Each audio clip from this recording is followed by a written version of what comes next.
მსოფლიო ჯანდაცვის ორგანიზაციამ მარტოსულობა ოფიციალურად გამოაცხადა გლობალური ჯანმრთელობისთვის გადამწყვეტ საფრთხედ, რომლის ეფექტი ადამიანის ორგანიზმზე დღეში 15 ღერი სიგარეტის მოწევის თანაბარია.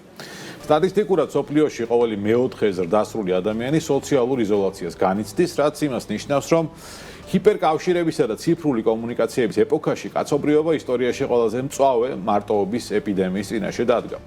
ციფრული პარადოქსი განსაკუთრებით თვალსაჩინოა ეგრეთ წოდებული ჯენზი თაობაში, რომელიც მიუხედავად სოციალურ ქსელებში მუდმივი ინტერაქციისა, ყველაზე მარტოხელა თაობად მიიჩნევა. სოციალური მედია ხშირად გვთავაზობს კავშირის ილუზიას, რომელიც ანაცვლებს ღრმა ხარისხიან ინტერპერსონალურ ურთიერთობებს ზედაპირული ალგორითმული ჩართულობით. შედეგად ვიღებთ მარტოობას ბრბოში, სადაც ტექნოლოგიური პროგრესი არა სოციალური კაპიტალის ზრდას, არამედ მის ფრაგმენტაციას უწყობს ხელს.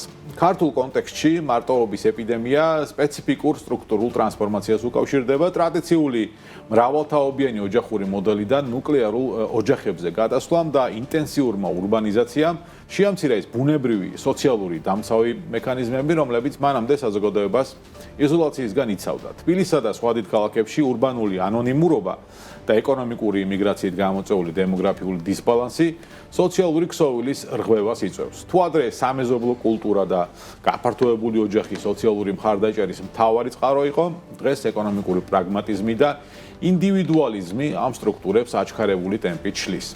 საბოლოო ჯამში მარტოობის აღიარება გლობალურ კრიზისად ნიშნავს იმას, რომ სახელმწიფო პოლიტიკამ და ბიზნეს სექტორმა, მათ შორის სოციალური კავშირები უნდა განიხილონ როგორც კრიტიკული ინფრასტრუქტურა. ეკონომიკური ზრდა, რომელიც სოციალური კეთილდღეობისა და ადამიანური კავშირების ხარჯზე მიიღწევა, გრძელვადიან პერსპექტივაში არამდგრადია. მარტოობა დღეს აღარ არის პრივატული სევდა, ეს არის სისტემური ხარვეზი თანამედროვე საზოგადოებრივ მოწყობაში, რომლის პრევენცია ისეთივე მნიშვნელოვანი ხდება, როგორც ნებისმიერი სხვა ინფექციური დაავადების შეკავება.